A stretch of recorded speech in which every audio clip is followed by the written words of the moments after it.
سلام، من محسنم و به کانال ریاضی من خوش اومدین. امروز قراره بریم سراغ درس سوم از فصل پنجمتون، یعنی بردارهای واحد مختصات. مثل همیشه اول میریم سراغ جزوه، بعد از اینکه جزوه رو تمام کردیم میریم سراغ فعالیت ها و کار در کلاس های کتاب.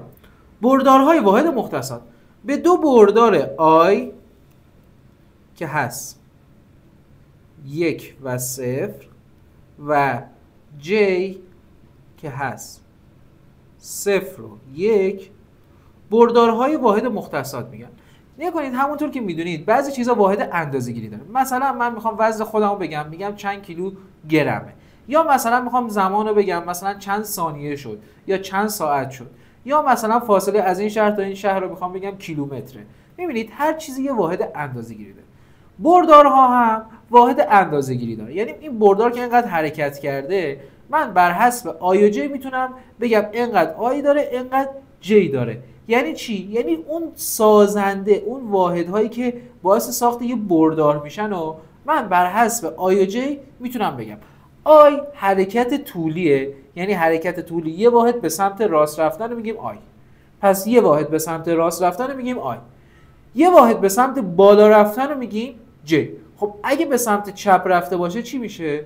خب قرینش میکنیم، میشه منفی آی. یا اگه به سمت پایین رفته باشه چی میشه؟ منفی جی. یا خیلی ساده تر بخوام بگم، این آی و جی ها ضریب میگیره. مثلا اگه مثبت 2 باشه، خب دو واحد به همون سمت راست، یعنی جهت تغییر نمیکنه.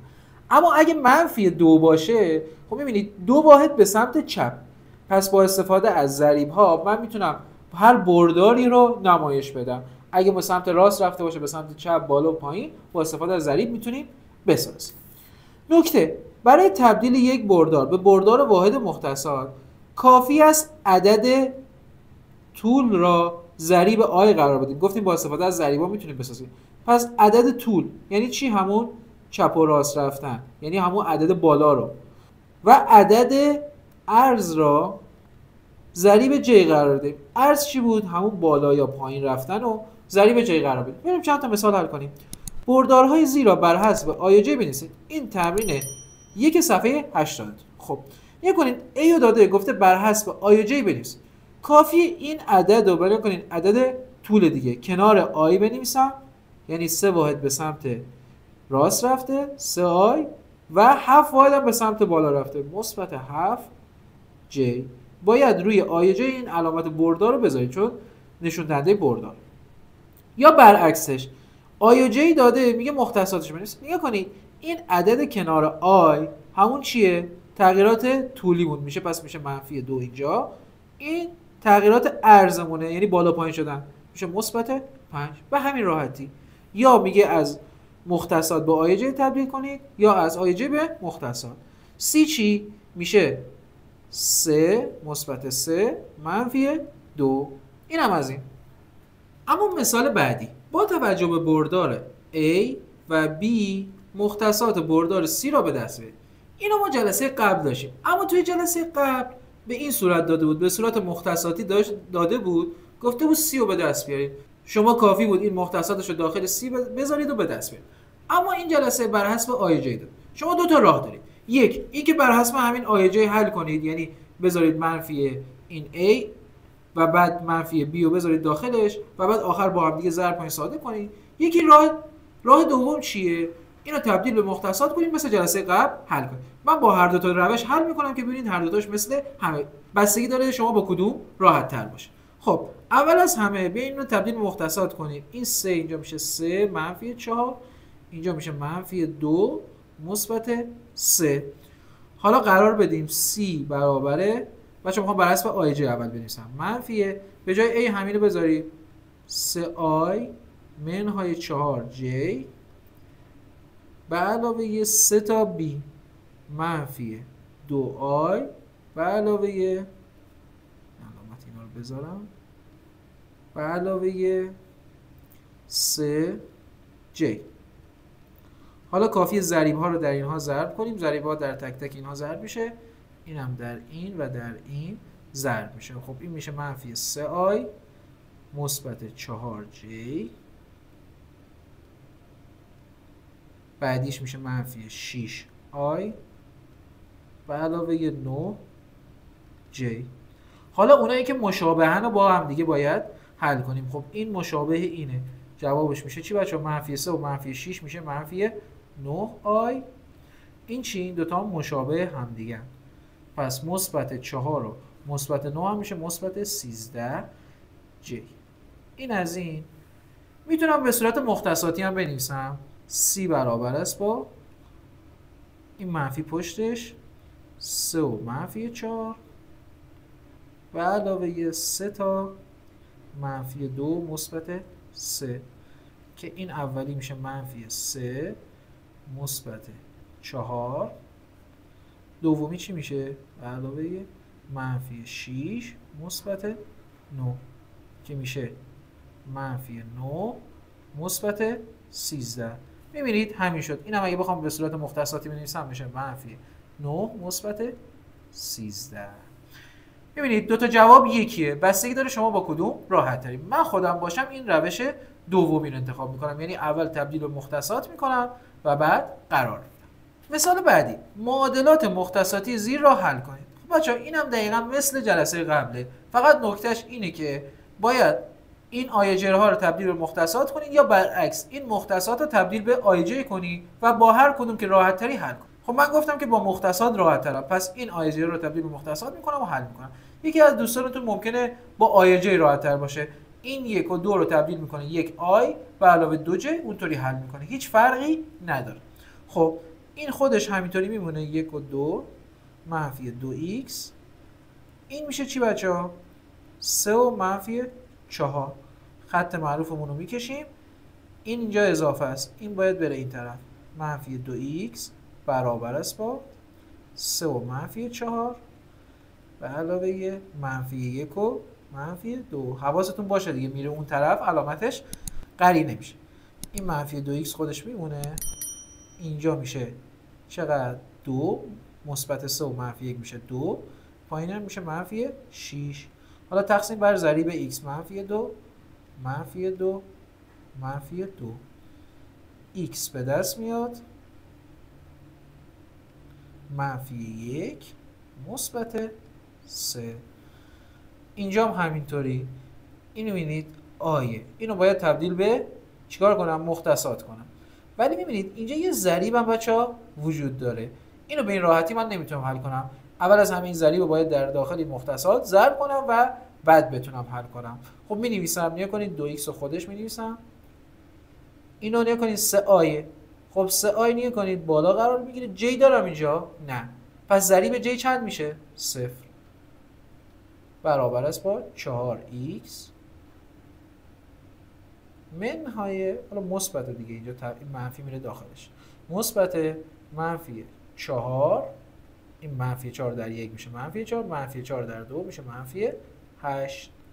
حالا چیکار کنم؟ خط معروفمون رو میکشیم، یا بچه ها این 4x رو باید بندازین این طرف یا این 2x رو بندازین این طرف. چون این 4x بزرگتره، خب این بار من اینو میفرستم این طرف، اینو باز بیارم این طرف. خب مینویسم 3 و 0 و علاوه این بر اون طرف میشه مثبت 4 مثبت 8، این طرف 4x خودشه منهای 2x. هیچ فرقی نداره اینو بندازین اون طرف یا اونو بندازین این طرف. نکتهش اینه جابجا کردین علامت باید عوض بشه. یکی میگه خب چرا 4x رو نبردی اون طرف؟ فرقی نداره، شما میتونید بندازین اون طرف، میشه منفی 4x که جواب میشه منفی 2x. ساده کنیم، اما اینجا ساده کنیم میشه مثبت 2x. حالا این چی؟ فاصله‌شو بنویسید، میشه 7 مثبت 3 و مثبت 4 7. اینجا هم مثبت 8 باقی میمونه برابر است با 2x. حالا کافیه تقسیم بر 2 کنیم، یا تقسیم بر 2 تقسیم بر 2، بنابراین x به دست میاد 3 و نیم. 7 تقسیم بر 2 میشه 3 و نیم. 8 هم تقسیم بر 2 4. اینم از این. خب جزوه‌تون تمام شد، بریم سراغ حل فعالیت‌ها و کار در کلاس‌های مهم کتاب.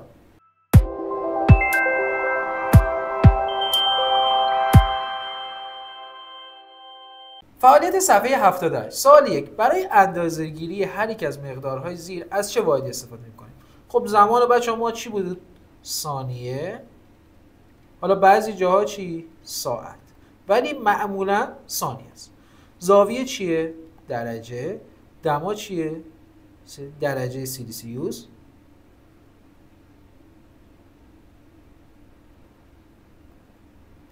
کنم خیلی اشتباه نوشتم.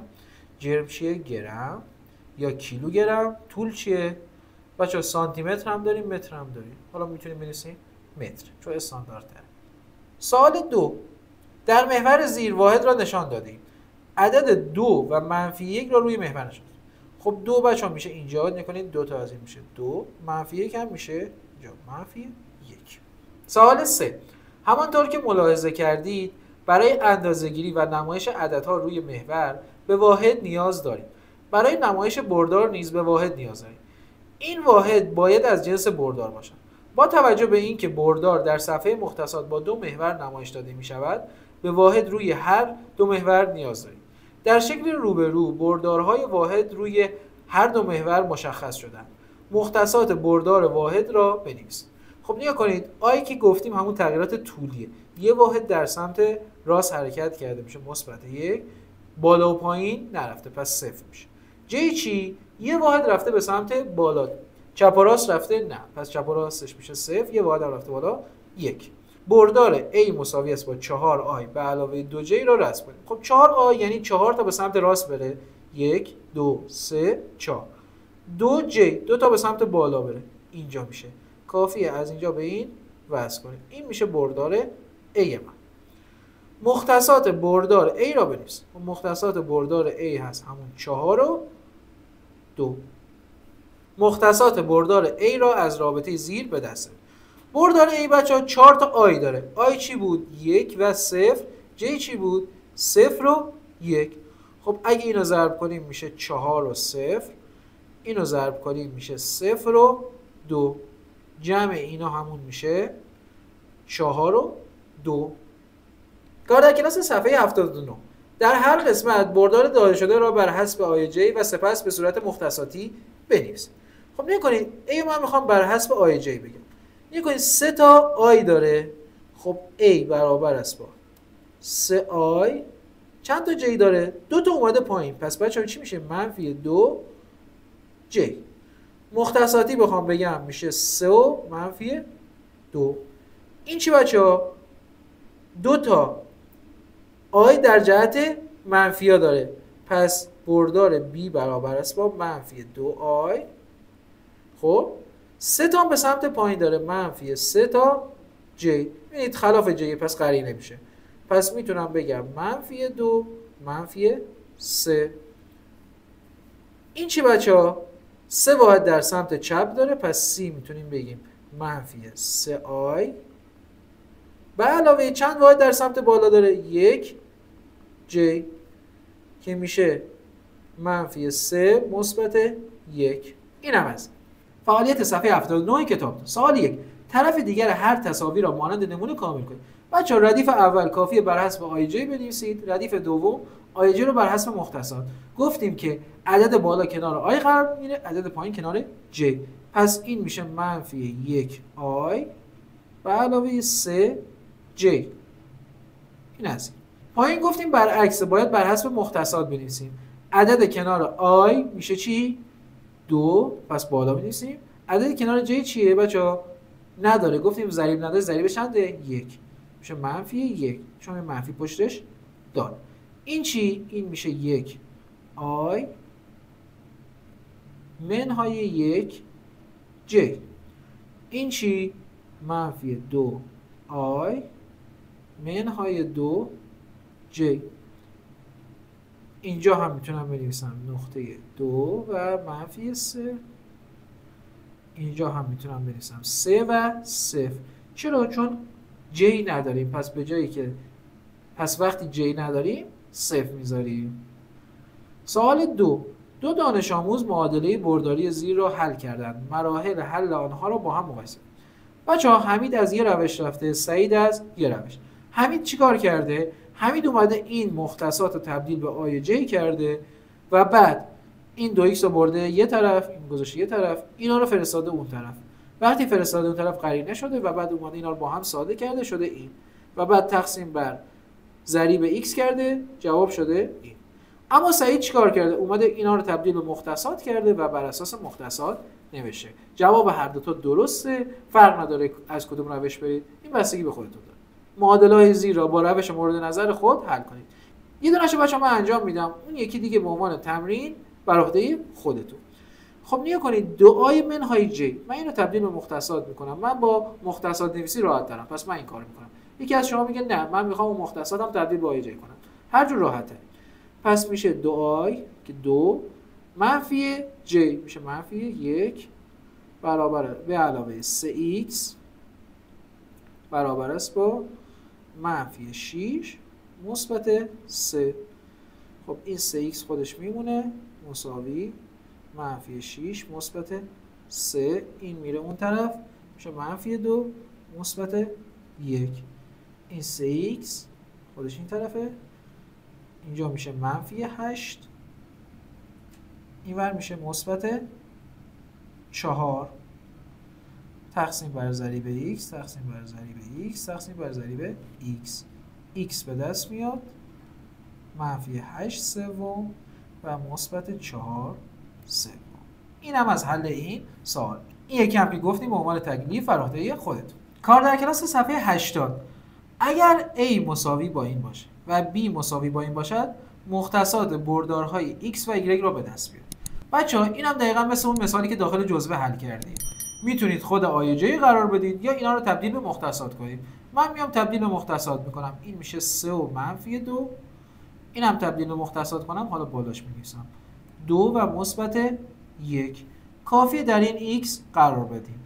x برابر است با 5 تا a یعنی 3 و منفی 2 به علاوه 3 تا b 2 مثبت 1 مثبت 2.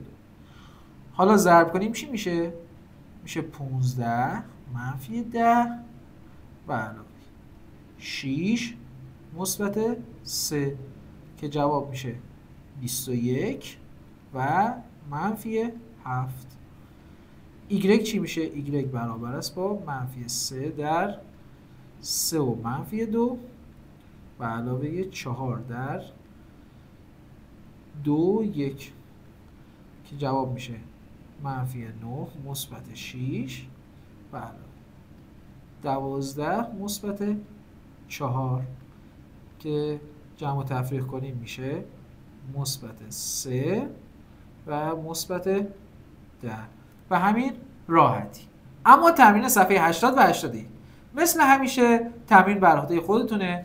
اول از همه یه بار دیگه جزوه رو بخونید، مثال‌های اون رو حل کنید و بعد بیاید سراغ این تکلیفایی که براتون مشخص کردم و تمرینات کتاب. بعد از اینها برید سراغ تمرینات تکمیلی جزوه چون خیلی تمرین مهم داریم اونجا و وقتی اونا انجام شد باید برید سراغ ارزیابی خودتون. برای ارزیابی خودتون هم میتونید در آزمون‌های آنلاین آکادمی ریاضی من شرکت کنید.